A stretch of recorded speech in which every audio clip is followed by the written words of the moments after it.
Good morning, ladies and gentlemen. My name is Michel Jadoul. I'm one of the KDIGO co-chairs, and it's my privilege today. I'm here in Brussels, Belgium, with two of my younger colleagues, and it's my privilege to introduce both of them successively. They will give talks on two topics related to COVID-19 and the kidney that have been of major interest to us in recent months as everywhere in the world. The first talk will be given by Laura Labriola, who will speak about the impact of COVID-19 on the hemodialysis unit in general. Laura, thank you. Good morning and thank you very much. Belgium is a small country in Western Europe located on the coast of the North Sea. It has a population of 11 million, making it one of the most densely populated countries in Europe. In Belgium, there are three different regions: Flanders in the north, speaking Dutch, Wallonia in the south, with French as official language, and Brussels, officially bilingual and capital of the European Union. As you probably know, Belgium was severely hit by COVID. However, it should be said that the high mortality rates reported in the general population include, in contrast to most countries, not only confirmed but also suspected and not tested cases, which were common especially in nursing homes. Now, Laura, you just mentioned the relatively high mortality in the general population in Belgium. What about the figures of mortality in the dialysis population? Yes, thank you for the question. This is the experience of the Dutch-speaking part of the country made on the basis of the regional Flemish registry, which covers 100% of patients on kidney renal replacement therapy in this region. It means more than 7,000 subjects in the region. 3/4 of these patients were diagnosed because of symptoms, and the other quarter of them by PCR screening. One of the main strengths of this paper is the comparison with the general population in Flanders. Here can you see the dynamics of the pandemic in hemodialysis patients. Hemodialysis patients here in blue, transplant patients here in red, and the gray bars is the general population in Flanders. You can see that the curve was parallel, the curve of our kidney patients was parallel to that of the general population, but the flattening of the curve was achieved earlier that in the general population. Of course, the scales are different, but you see that both curves are not symmetric. Probably it reflects the proactive implementation of preventive measures in our units, in our patients. This slide represents the excess all-cause mortality. Here you can see at the left the general population, and here at the right, the hemodialysis patients. In red, you see the general mortality, and in orange or in brown, you see the excess mortality, which represents COVID mortality. So in the general population, first, weekly mortality substantially increased from week 13. This compared with previous weeks and with the main seasonal mortality observed in the 4 last years. In contrast, here at the right, in hemodialysis patients, which had a mortality rate of about 20%, only occasionally, an excess mortality was observed, as you can see here. In the other weeks, mortality remained in the expected range for hemodialysis patients. Of course, we must not forget the small numbers here for hemodialysis patients compared to the general population. The author conclude that the mortality in hemodialysis patients, when estimated by excess mortality and not by incidence rate, remained relatively limited. This may be explained by the fact that patients who died were the sickest ones, and they would have died from another cause if they haven't been infected with COVID. Laura, you just mentioned the increased mortality, but not dramatically. But of course, the impact of COVID-19 on the hemodialysis unit was not just death of some patients, but also quite a lot of logistical challenges. Can you tell us a little more about that? Yes. So in general, continuity of care was maintained in all Belgian facilities without any regional dedicated COVID units like in other countries. Aggressive detection and isolation policies included the mandatory use of surgical masks for both staff and patients, which was implemented very early in some units like ours. Some units have shortened the morning session in order to avoid the crossing of morning and afternoon patients in the corridors and waiting areas. But in contrast with other countries like the UK, for example, skipped sessions were really exceptional in Belgian units. Unfortunately, shortage of material resources was far too be uncommon, like PCR testing capacity and supply of masks in the first week of the pandemic. Many units had infected staff with the resulting, of course, logistical impact. Now our own experience in our unit. We immediately started a strict strategy, as you can see here in this slide. Importantly, positive patients were moved to a dedicated COVID room, which was disinfected by peroxide vaporization and was used the next day for negative patients.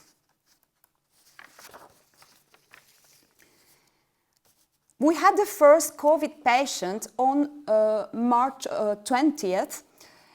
In early April, here, we performed a systematic PCR screening in all our patients.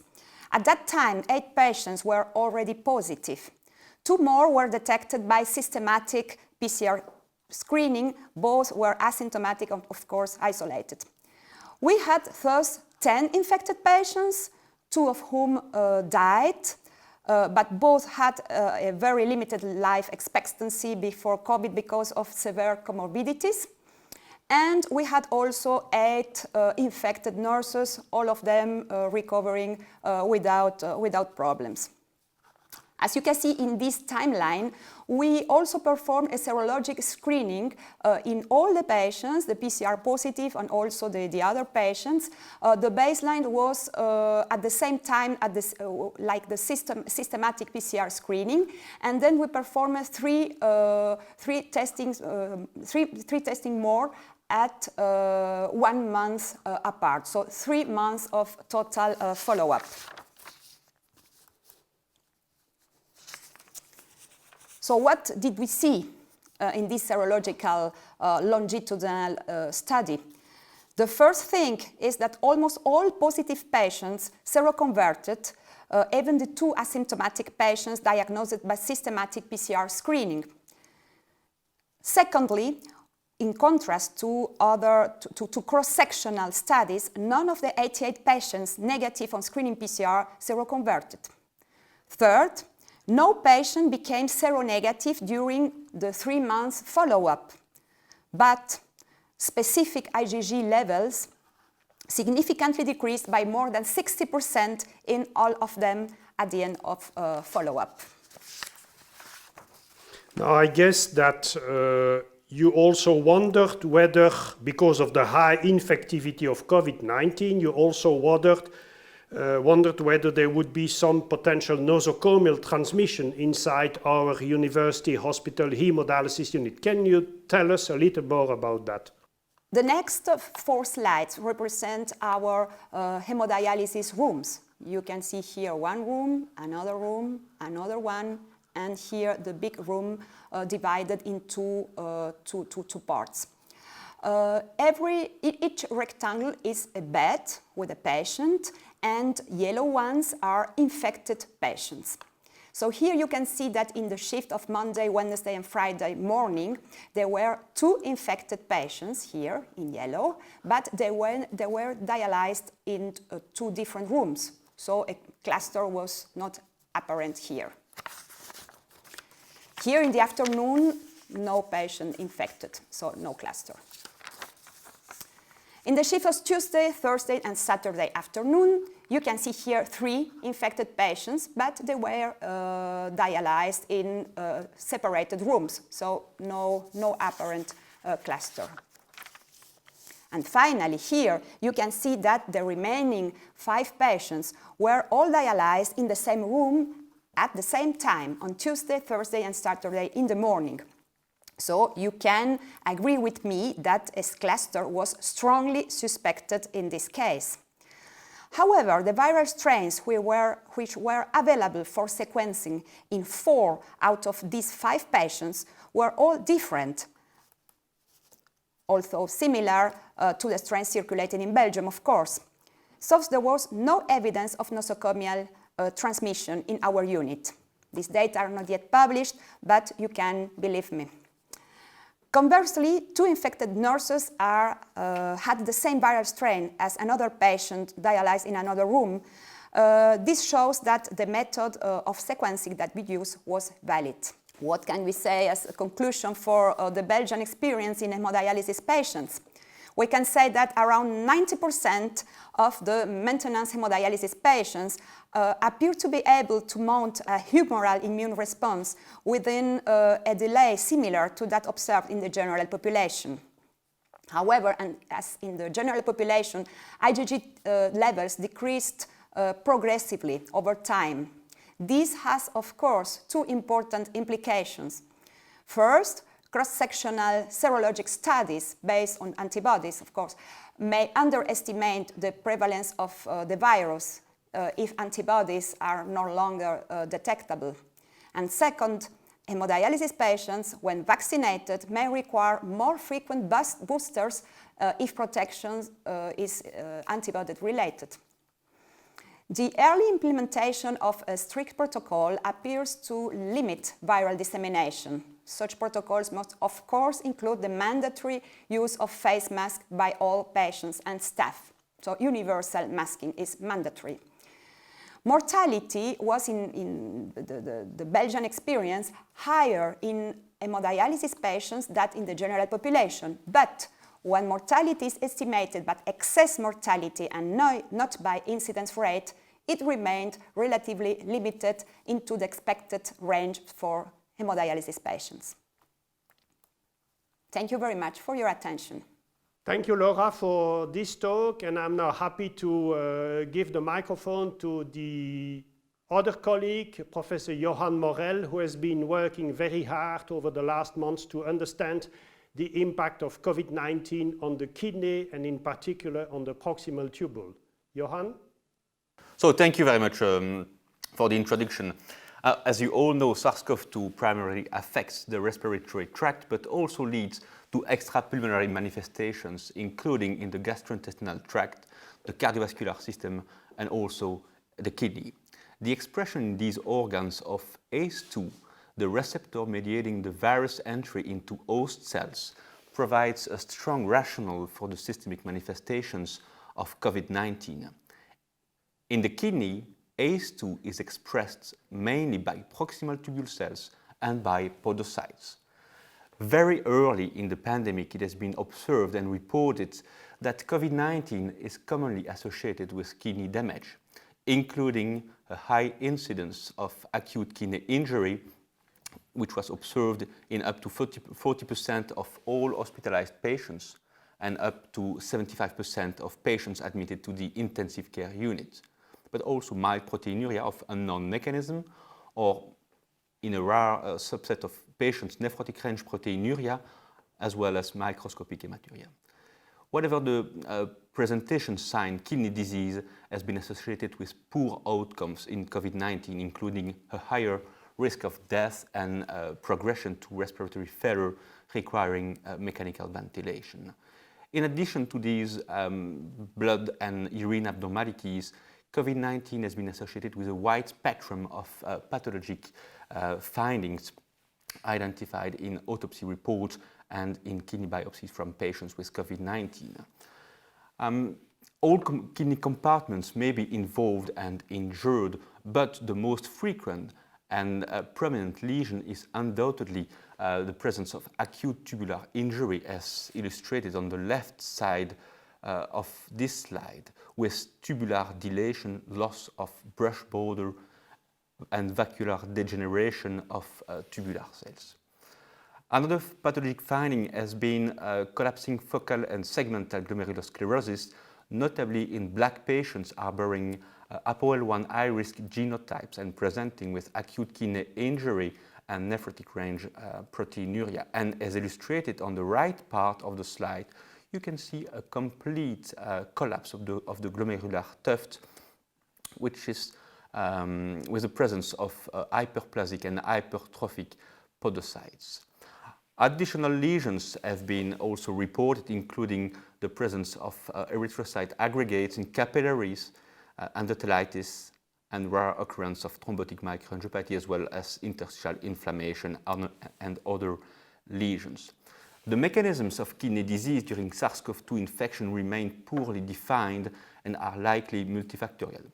Potential factors involved in kidney damage include hemodynamic instability causing ischemic tubular injury, potentially related to septic shock or to hemodynamic instability following the initiation of mechanical ventilation.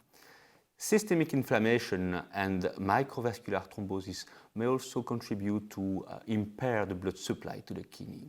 Rhabdomyolysis and the use of nephrotoxic drugs may contribute to a direct cytotoxic effect on tubular cells. And lastly, it has been suggested that a direct viral infection of kidney cells may occur through the adhesion of the virus to its receptor ACE2. This hypothesis of a viral infection of the kidney cells is supported by the presence of SARS-CoV-2 mRNA in the kidney.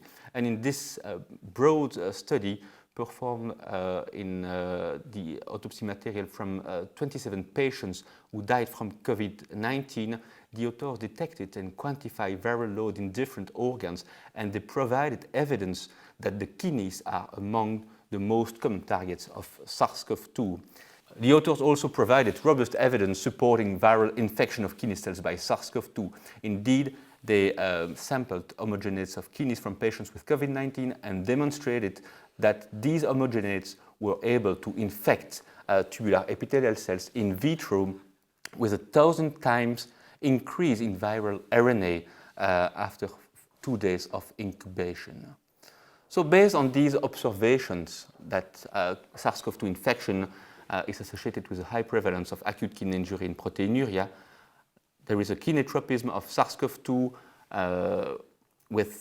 via its ACE2 receptor, notably expressed at the level of proximal tubule cells, and the presence of prominent tubular injury on post-mortem examination. We hypothesize that the proximal tubule may be a specific target for SARS-CoV-2 infection. The kidney proximal tubule plays an important role in the absorption of large amounts of low molecular weight proteins, solutes, and amino acids, thanks to the presence of specialized transport systems operating in the proximal tubule brush border. These transport systems include megalin for low molecular weight proteins, URAT1 for uric acid, NEPI2A and 2C for phosphates, and B0, AT1 and other transporters for amino acids. The impairment of those transport processes results in the urinary loss of low molecular weight proteins, solutes, and amino acids, and is termed renal Fanconi syndrome. And this syndrome is typically caused by uncommon inherited or acquired disorders such as monoclonal light chains, toxins, or drugs, and autoimmune diseases. Thank you, Johan. And so you have just mentioned some of the key functions of the proximal tubule, but did you find evidence of proximal tubule dysfunction in COVID-19 patients? Thank you very much for the question. So indeed, we investigated this question in a cohort of 49 individuals that were hospitalized with SARS-CoV-2 infection at our institution in Brussels, Belgium. Very briefly, the median age of the patient of this cohort was 64 years. 69% of the patients were males, and as you can observe in the table, 80% of them showed a positive dipstick proteinuria already upon admission. In those patients, we collected urine and blood samples to assess the presence and the prevalence of proximal tubule dysfunction during COVID-19. And we found, indeed, first that those patients hospitalized with SARS-CoV-2 infection had abnormal proteinuria with elevated urinary protein to creatinine ratio in 85% of the cases. This proteinuria was of tubular origin, as shown by a low urinary albumin to protein ratio and by the presence of elevated levels of urinary beta-2 microglobulin. In addition, when you look at the electrophoresis of urine samples from patients with COVID-19, you see that the urine of those patients have a huge amount of low molecular weight protein, including vitamin D binding protein and CC16, exactly as the urine from a patient with Danon disease, a rare inherited proximal tubule disorder, and this was in sharp contrast with the normal urine. In addition to low molecular weight proteinuria, patients with COVID-19 also showed a high prevalence of hypouricemia, found in up to 50% of them, and this hypouricemia was related to defective tubular handling of uric acid, as shown by a abnormally high fractional excretion of uric acid when serum uric acid levels were low. And this was also observed to a lesser extent, however, for phosphate. In addition, 50% of the patients with COVID-19 also showed abnormal aminoaciduria, and which was very striking here is that this aminoaciduria was restricted to some amino acids, mainly threonine, serine, asparagine, and glutamine, so neutral amino acids. And this neutral aminoaciduria was very similar to what that can be observed in Hartnup disease. Hartnup disease is a very rare autosomal recessive disorder that is caused by mutations in the gene that encodes for the neutral amino acid transporter B081.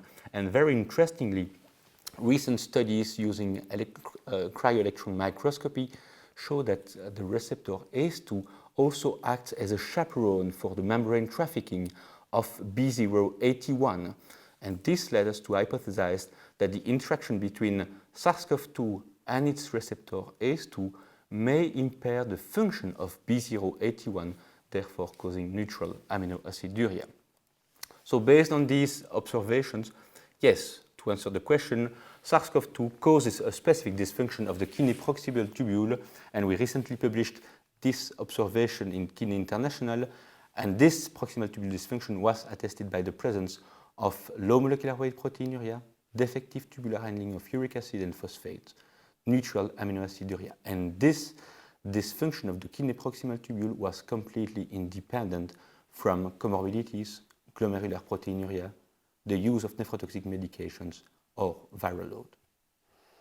Thank you, Johan. I think you convinced us, the audience, like the reviewers of Kidney International, that there is indeed proximal tubule dysfunction. But what about the structural level? Thank you for asking, Professor Jadoul. So, yes, the next step we performed was to assess the structural correlates of this proximal tubule dysfunction in COVID-19, and we confirmed the presence in patients who died from COVID-19 of prominent and diffuse proximal tubule damage with, as illustrated on the right part of the graph, with tubular dilation, denudement of basement membranes, major alterations of the brush border, and these defects or these alterations were already present in the early part of the proximal tubule. We also observed, as illustrated here on the lower part of the slide, the presence of erythrocyte aggregates in peritubular and glomerular capillaries. Using confocal microscopy, we also found that the expression of the multiligand receptor megalin LRP2, shown here in red, which mediates the reabsorption of low molecular weight proteins, is severely reduced in the proximal tubule, stained with aquaporin 1 in green, of COVID-19 kidneys. You can see that this decrease was approximately of 50%. Lastly, using electron microscopy on COVID-19 kidneys and in collaboration with colleagues from Switzerland and from the US, we observed the presence of particles resembling coronavirus inside proximal tubule cells. These particles were all uniform in size, with a diameter of approximately 100 nanometers. They were located inside vacuoles or endoplasmic reticulum limens, and they also showed small and dense irregular dots, which were thought to be the viral nucleocapsid. So you convinced us that there are also a structural component. What about the clinical relevance of those observations? That's an important question, of course. And when we assessed this question in the cohort, although the numbers are low, we were very impressed by the close association between defective tubular handling of uric acid with disease severity and also with outcome. So patients showing defective tubular handling of uric acid or hypouricemia with inappropriate uricosuric have showed higher rate of progression towards mechanical ventilation or death, as well as longer hospital stays. So to summarize these observations, we showed that SARS-CoV-2 infection was associated with a probable SARS-CoV-2 uptake by proximal tubule cells via the ACE2 receptor with proximal tubule injury and dysfunction. And the presence of proximal tubule dysfunction in patients with COVID-19 was closely associated with disease severity and worse outcome, although the mechanism linking proximal tubule dysfunction and outcome deserve further attention.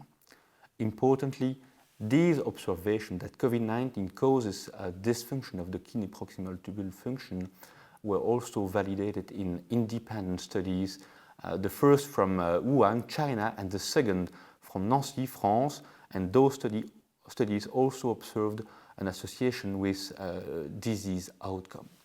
So in conclusion, COVID-19 is a multi-organ disease that also affects the kidney. COVID-19 causes a broad spectrum of kidney diseases, including a high incidence of acute kidney injury, structural lesions, and urine abnormalities. We have shown that proximal tubule dysfunction or renal Fanconi syndrome is highly prevalent in COVID-19 and reflects structural defects in the proximal tubule. The mechanisms of kidney disease in COVID-19 remain poorly defined but are likely multifactorial, and an increasing body of evidence suggests that the presence of SARS-CoV-2 in kidney cells may also cause potential cytopathic effects. Lastly, it is very important to look for and to assess kidney involvement in COVID-19 as those abnormalities are associated with poor outcomes. I would like to thank all the people that contributed to those studies, and I thank you very much for your attention. Thank you, Johan, for this very interesting and important contribution. So, in summary, I think we here in Belgium are very happy to be invited to share our experience with you all in Shanghai.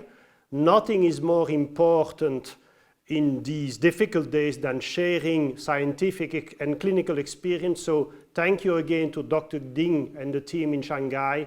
A big thank you from both the side of KDIGO as a KDIGO chair and the nephrology unit of the Clinique Universitaire Saint-Luc in Brussels. Thank you and enjoy the meeting.